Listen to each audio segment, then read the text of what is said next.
that facing failures, massive failures in the battlefield, namely the recent loss of a strategic town of Avdiivka, the Kiev regime is trying to make up by intensifying its terrorist attacks against civilians. Less than 2 weeks ago, we convened a meeting of the UN Security Council to discuss an attack on a bakery in the city of Lysychansk. Before that was Belgorod, before that was Donetsk. On Lysychansk, 28 innocent people, including a child, were killed during the shelling. Several dozen is injured. One more person died in a hospital last week from the injuries sustained in the attack. This was an act of terrorism committed by the Ukrainian armed forces as they deliberately attacked civilian infrastructure, one of many in the last couple of months.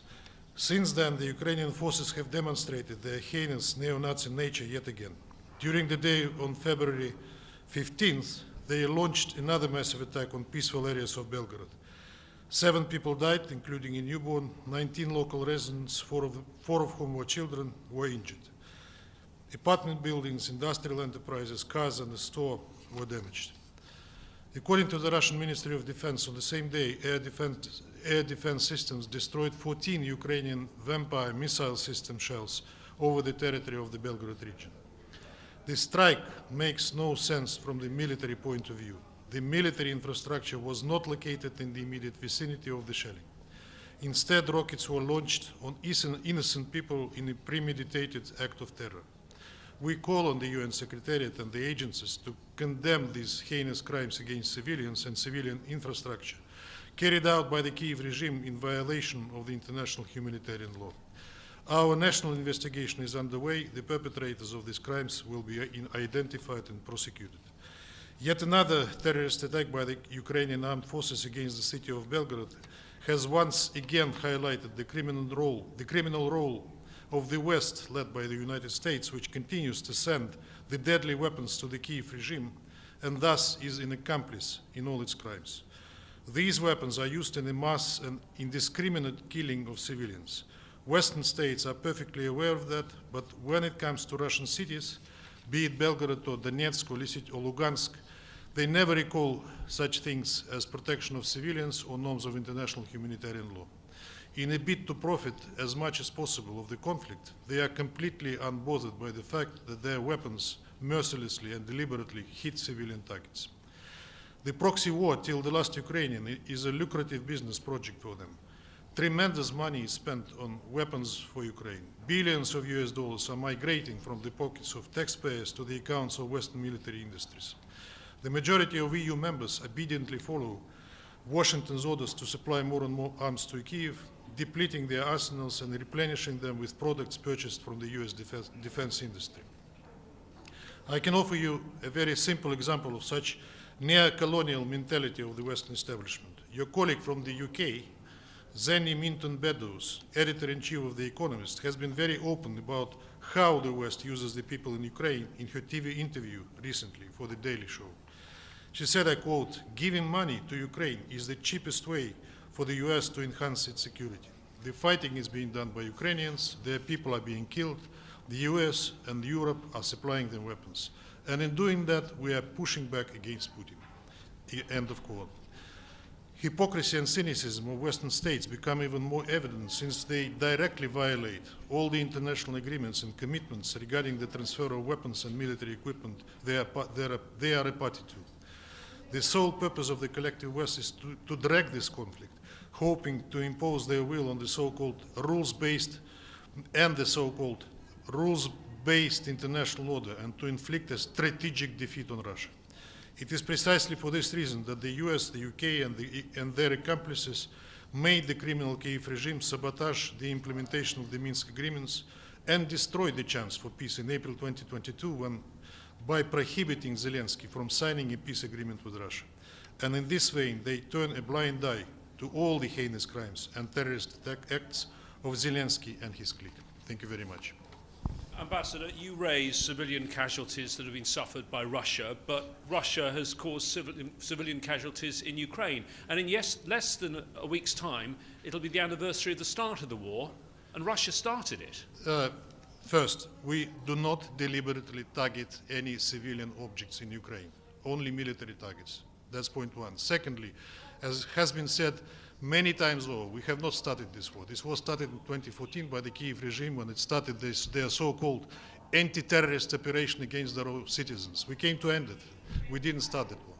Ambassador, can I ask you another question about Alexei Navalny?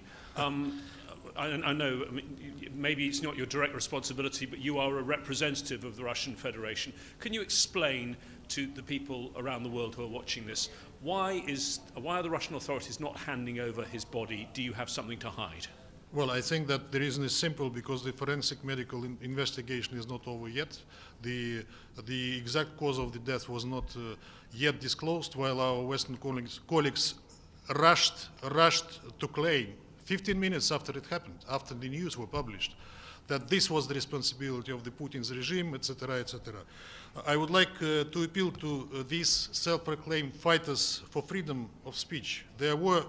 Where were you when the Kiev regime imprisoned your own citizen, I mean the US citizen, independent journalist Gonzalo Lira, on far-fetched charges, who then was tortured and didn't receive proper medical care until his death in the Ukrainian prison? He had the courage to tell the truth about the real state of affairs in Ukraine, and therefore became an inconvenient person for them, that had to be taken care of. We know the value of these empty slogans of Western countries about protecting human rights. We would recommend focusing on protecting their own citizens rather than making baseless accusations against Russia. Also, while underscoring that every death is a tragedy, I'd like to point out the following. As I said, Western political leaders lined up with accusations in as little as 15 minutes after the first reports of the passing away of Alexei Navalny were published. And all this in the absence of any detailed information, let alone a forensic medical examination. It is as if the statements were prepared in advance. And as you know, his wife happened accidentally to be at the Munich Security Conference at the same time.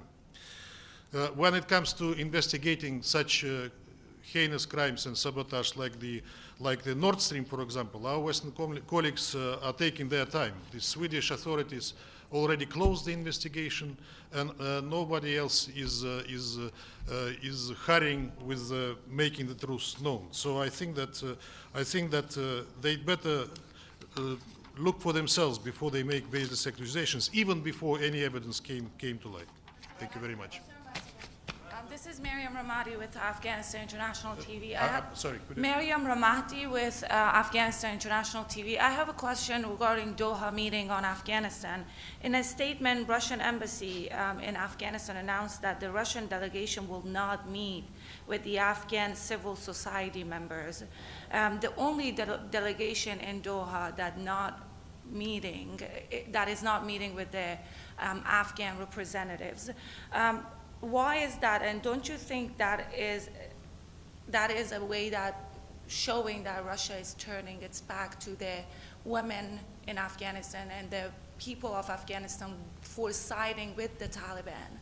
We are not turning our back on women or children of Afghanistan.